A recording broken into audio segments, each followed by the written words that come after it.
तकरीबन 9 माह बाद मिलने वाली हुमैरा असगर की लाश ने एक बार फिर से पाकिस्तान में खौफनाक का मंजर पैदा कर दिया। उसकी बॉडी इतनी डिकम्पोज हो चुकी थी कि ये पता लगाना कि ये एक मर्डर है या रेप ये अभी तक कंफर्म नहीं हो सका। बहुत सारे लोगों की तरफ से सोशल मीडिया पर इसके लिए आवाज उठाई गई है कि इसको इंसाफ मिलना चाहिए। इसके अलावा मैं आपको एक और चीज बता दूं कि शायद ही आप ये मेरी वीडियो देखो। पता है क्यों? क्योंकि जिस टाइम आप ये मेरी वीडियो देख रहे हो ना, उस टाइम जो आपका इंटरेस्ट है वो सब लॉस हो चुका होगा। इस चीज को लोग भूल चुके होंगे और जो लोग सोशल मीडिया पर इसके इंसाफ के लिए आवाज उठा रहे थे वो सब रुक चुके होंगे। लेकिन मेरा आपसे एक सवाल है कि क्या पाकिस्तान में होने वाले रोजाना 70 से ज्यादा रेप और मर्डर केसेस रुक चुके होंगे?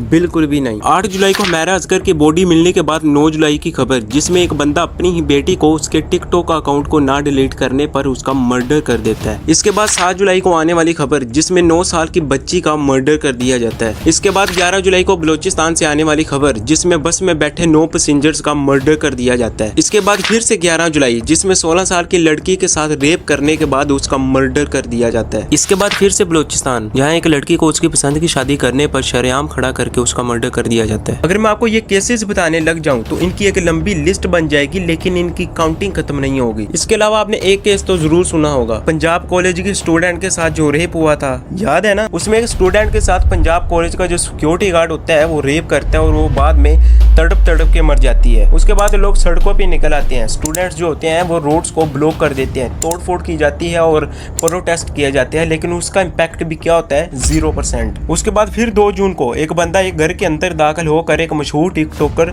सना यूसुफ का मर्डर कर देता है। और फिर से यहाँ पर एक सवाल पैदा होता है कि आखिर ये रेप्स और मर्डर्स हो क्यों रहे हैं? तो अगर आप हुमैरा असगर के इस केस को लेकर सीरियस नहीं हो तो राइट टाइम मेरी वीडियो को आप स्किप कर दो, आपको देखने की कोई जरूरत नहीं है। लेकिन अगर आप थोड़े से भी सीरियस हो ना तो इस वीडियो को एंड तक जरूर देखना।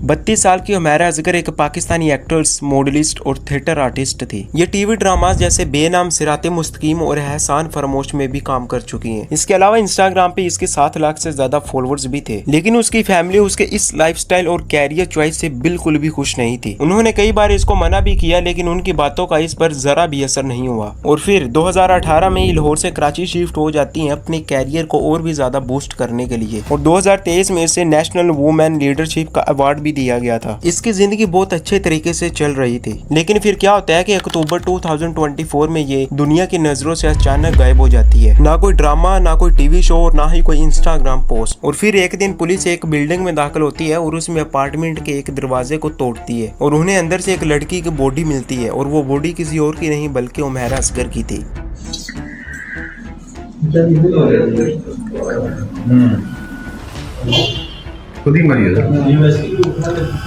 असल में हुमैरा कराची के DH फेज 6 में एक रेंटेड अपार्टमेंट में रहती थी और हर मंथ उसका 40,000 रेंट पे करती थी। लेकिन वो मई 2024 के बाद उसका रेंट पे करना बंद कर देती है और उस अपार्टमेंट का मालिक मिरवेज खान की तरफ से उसके खिलाफ कंप्लेन भी की जाती है और इस वजह से हुमैरा को एक नोटिस भी आता है, लेकिन वो उसको इग्नोर कर देती है। और उसके बाद जुलाई 2025 को कोर्ट उस अपार्टमेंट को खाली करवाने के लिए एक ऑफिशियल नोटिस जारी करता है। इसके बाद DH की पुलिस उस अपार्टमेंट तक जाती है, लेकिन उस अपार्टमेंट का दरवाजा अंदर से लॉक होता है और जब पुलिस उसका दरवाजा तोड़ती है तो उन्हें अंदर से हुमैरा असगर की डेथ बॉडी मिलती है। उसकी बॉडी का पोस्टमार्टम करने पर यह पता चलता है कि उसकी डेथ तकरीबन 9 माह पहले हुई है और अभी तक ये पता लगाना कि ये एक मर्डर था या रेप ये अभी तक कन्फर्म नहीं हो सका। लेकिन मेरा आपसे एक सवाल है कि अगर ये रेप होता तो आप क्या करते, या फिर ये एक मर्डर होता तो आप क्या करते?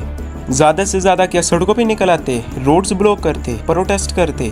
लेकिन उसका इम्पैक्ट भी क्या होना था? 0%। अब किसी ना किसी तरह इस एक को तो इंसाफ दिलवा लेते। लेकिन क्या पाकिस्तान में जो रोजाना के रेप्स और मर्डर्स हो रहे हैं उनके खिलाफ कौन आवाज उठाने वाला है? उनको कौन इंसाफ दिलवाने वाला है? और यहाँ पर फिर से एक सवाल खड़ा होता है कि आखिर ये रेप्स और मर्डर्स हो क्यों रहे हैं? तो अगर हम पहली रीजन की बात करें तो वो है हमारे मुल्क का वीक लीगल सिस्टम। हमारे मुल्क का लीगल सिस्टम इतना कमजोर है कि अक्सर जालिम सजा से बच जाता है। कैसे सालों तक लटके रहते हैं और इंसाफ मिलने में देर हो जाती है। जब मुजरिम को सजा का डर ही ना हो तो जुर्म बढ़ने लगते हैं और इसी वजह से हमारे मुल्क में दिन ब दिन मर्डर्स और रेप केसेस बढ़ते जा रहे हैं। तो अगर हम दूसरी रीजन की बात करें तो वो है failure of police and investigation. Police और इन्वेस्टिगेशन सिस्टम का गैर जिम्मेदार रवैया भी क्राइम्स का बड़ा सबब है। अक्सर पुलिस वक्त पर एक्शन नहीं लेती या फिर एविडेंस ठीक से कलेक्ट नहीं करती। जुर्म के बावजूद कई लोग छूट जाते हैं क्योंकि जो उनकी इन्वेस्टिगेशन होती है वो अधूरी होती है। इसके अलावा हमारी पुलिस में इतने ज्यादा करप्ट लोग भी हैं कि आप सोच भी नहीं सकते। हर पुलिस वाले की एक ही ख्वाहिश होती है कि किसी न किसी तरह करप्शन की जाए। मैं यहाँ पर ये नहीं कह रहा कि हमारे मुल्क की जो पुलिस है वो पूरी की पूरी करप्ट है। मैं ये कह रहा हूँ कि हमारे सिस्टम में कुछ ऐसे लोग शामिल हो जाते हैं जो कि बुरा असर डालते हैं। अगर आप इसकी लाइव एग्जांपल जानना चाहते हो ना, तो फिर आप इकरारुल हसन का चैनल जाके विजिट करें। आपको ये अच्छी तरह अंदाजा हो जाएगा कि हमारे मुल्क में जो टॉप के ऑफिसर्स भी हैं वो भी कितने ज्यादा करप्ट हैं। नहीं करो, देखो ये नहीं करो ना, क्यों तमाशा बना रहे हो?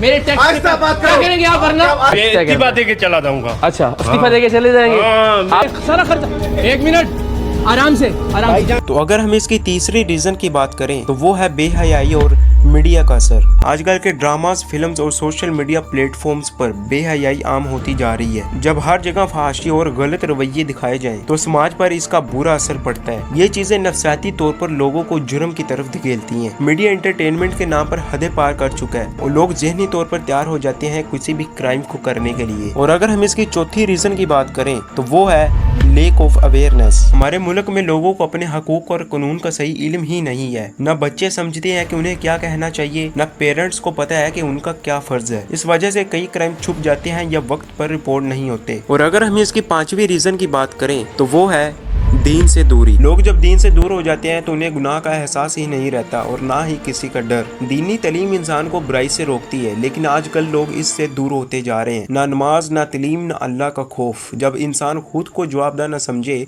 तो वो कुछ भी कर गुजरता है। तो अगर हम इसकी छठी रीजन की बात करें तो वो है मेंटल इलनेस एंड फ्रस्ट्रेशन। अक्सर लोग ज़हनी बीमारियों और फ्रस्ट्रेशन का शिकार होते हैं, लेकिन उनका इलाज नहीं होता। नफसियाती दबाव, बेरोजगारी, तन्हाई और स्ट्रेस उन्हें गुस्से और जुर्म की तरफ ले जाता है। जब दिमाग ठीक ही ना हो तो इंसान सही और गलत का फर्क भूल जाता है और उसे पता ही नहीं चलता कि वो किस टाइम क्या कर गुजरता है। और अगर हम इसकी सातवीं और मोस्ट इम्पोर्टेंट रीजन की बात करें तो वो है विक्टिम ब्लेमिंग और हमारी सोसाइटी का रवैया। हमारी सोसाइटी में जुर्म के बाद अक्सर विक्टिम को ही दोष दिया जाता है। लोग पूछते हैं कि उसने ऐसा कपड़ा क्यों पहना या रात को बाहर क्यों गई। लेकिन क्या अगर कोई अच्छे कपड़े नहीं पहना तो उसका मतलब ये तो नहीं है कि आप उसका मर्डर कर दोगे या आप उसका रेप कर दोगे। हालांकि अगर हम इस्लाम की बात करें तो कुरान पाक में साफ साफ लिखा हुआ है कि कत्ल का बदला कत्ल है। लेकिन हमारी सोसाइटी का रवैया इस तरह का हो चुका है कि अक्सर जुर्म के बाद विक्टिम को ही ब्लेम किया जाता है। तो ओवरऑल अगर हम अपनी सोसाइटी से इन रेप्स और मर्डर्स को खत्म करना चाहते हैं तो हमें अपने लोगों के दरमियान अवेयरनेस फैलानी चाहिए। जितने भी हमारे मुल्क में करप्ट लोग हैं उनको हटाना चाहिए और उनकी जगह सिर्फ एजुकेटेड लोग ही बिठाने चाहिए। हुकूमत को चाहिए कि हमारे मुल्क की पुलिस को इतना ज्यादा स्ट्रॉन्ग बनाए कि हर बंदा क्राइम करने से पहले 100 बार सोचे। अपनी फैमिलियों को कंट्रोल करना चाहिए। आपके बच्चे किस टाइम घर से बाहर जा रहे हैं, रात को या दिन को, आपको बिल्कुल पता नहीं है। ये चीजें लोगों को मेंटल इलनेस और फ्रस्ट्रेशन की तरफ ले जाती है। हमें इस्लाम से भी लगाव करना पड़ेगा क्योंकि मजहब एक ही चीज हमें सिखाता है कि माशरे में औरतों की इज्जत कैसे की जाती है और कैसे अमनो अमान से रहा जाता है। और इसके अलावा हुकूमत को ये चीज भी खत्म करनी चाहिए कि अक्सर क्राइम के बाद विक्टिम को ही ब्लेम किया जाता है। तो ओवरऑल हमें इन चीज़ों के लिए आवाज़ उठानी चाहिए और हमें